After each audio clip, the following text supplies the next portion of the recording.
Hello everyone. Let's go through assignment number 9. This assignment is related to alignment of protein structures.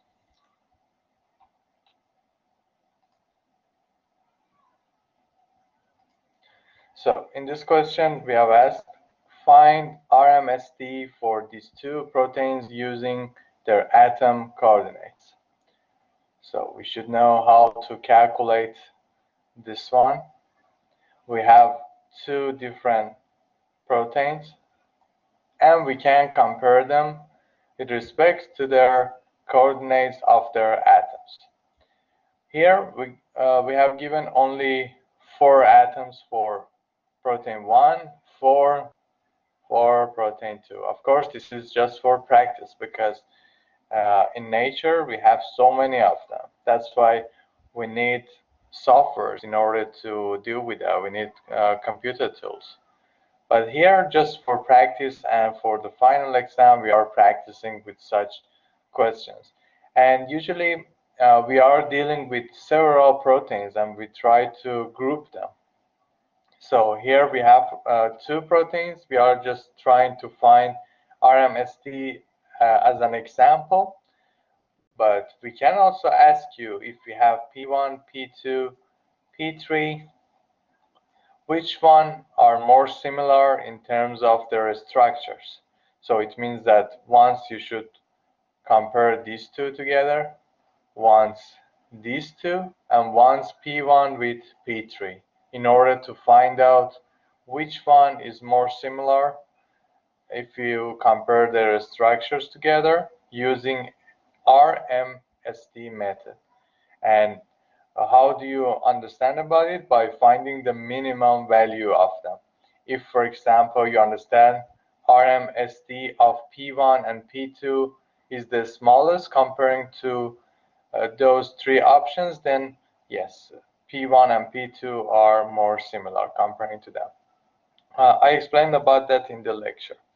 In the assignment now, we're just trying to practice how to find RMSD of each one of these proteins, like P1 and P2. In order to do that, we should know about this formula.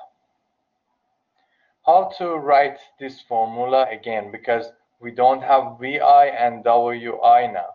If you, for example, write this one, copy paste this one, and write the final answers by calculating these numbers, this is not correct. We should transform everything in terms of what we have here. We have P1, P2, and for atoms we used A. Here for atoms we used B. In order to make them compatible, then I should write it like this: R, M, S, D. So I'm trying to find RMSD for which proteins? P1 and P2. Okay, so instead of that, now I should write this. Now you can directly write this one, it's okay, or you can also, instead of V, insert A, and instead of W, insert B, and it makes sense. As you know, we talked about it, that for vectors we use such notations, that we are trying to find the distance, and we are using the Euclidean ones. So here I can say this one is equal to, now, 1 over n. We are just writing formula, because assume that you don't give us this part of the formula, you want to write the main formula as your solution. So I from 1 to n, number of atoms, and here you should write A ix minus B ix. You are comparing the x components of these coordinates together. It means that this one with this one, and this is the summation from I to n, and you do for the rest. But for each one of them, we should do it for y and z as well. So power it by 2 plus AI, this time for Y, minus BIY powered by 2, and also consider it for Z as well. So BIZ powered by 2, this one of course continues until here. So this is the formula that you should provide, not this one. Okay, you should be careful because whatever you provide as the formula, it should be a match to your question, so that we understand when you say, for example, AIX, what do you mean by that? Because if you say VIX, we don't understand when you compare it to this table. Okay, we should be careful about this for the final exam, because I'm going to grade accordingly. So your formula should make sense. Now, the next thing to do after writing your formula is to assign the numbers to them. You don't need to write, for example, A1X again and so on. You can just assign the numbers right away. So in order to do that, in the formula, you have 1 over n.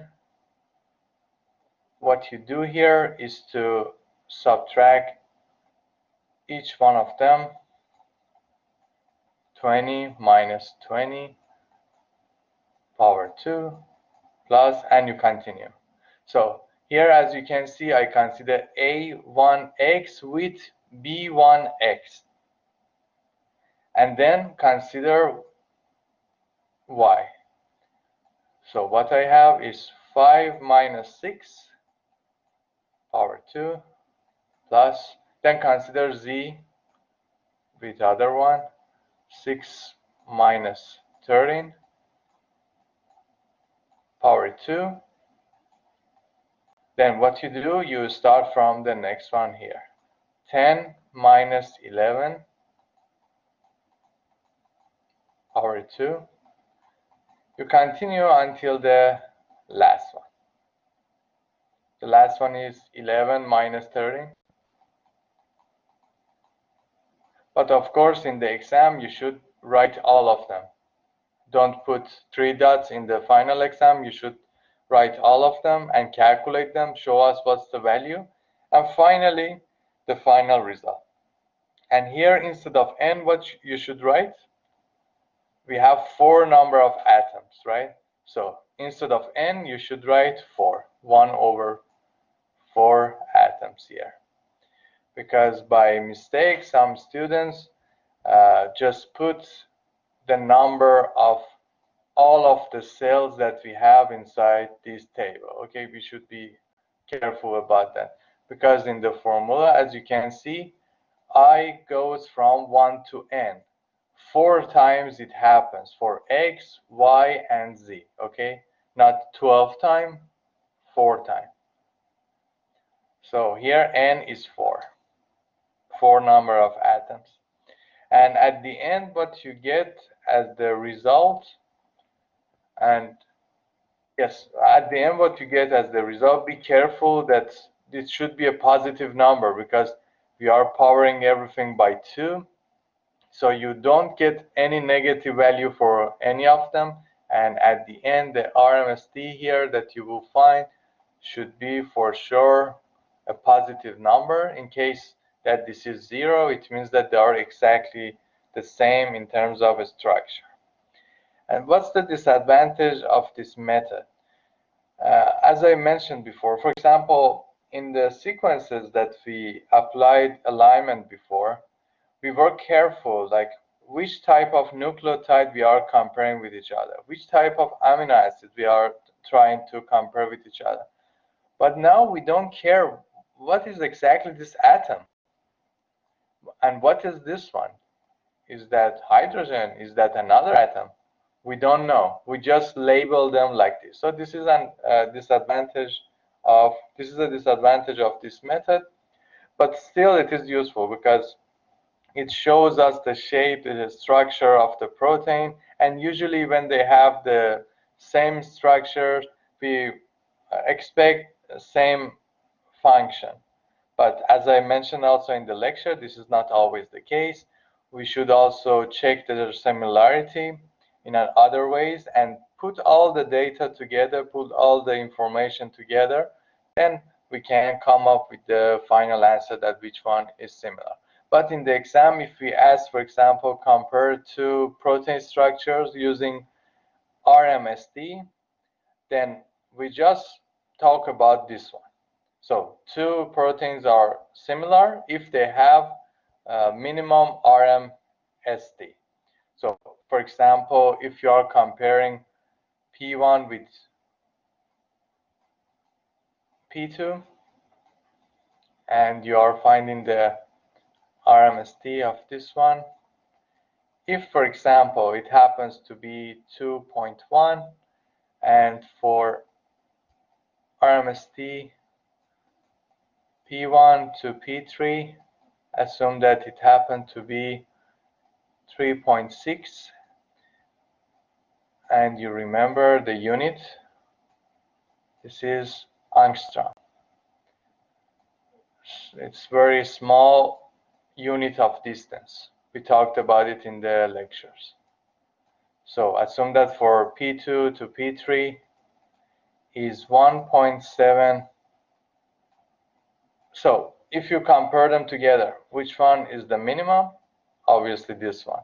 So from here I understood P2 and P3 are more similar in terms of their structures. So we can also ask you such question, give you several proteins, and by using RMSD you can compare them with each other, and based on that you can decide without knowing about other characteristics of the protein whenever we mention about RMSD method.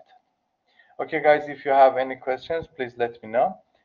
Otherwise, I will see you guys on next Monday.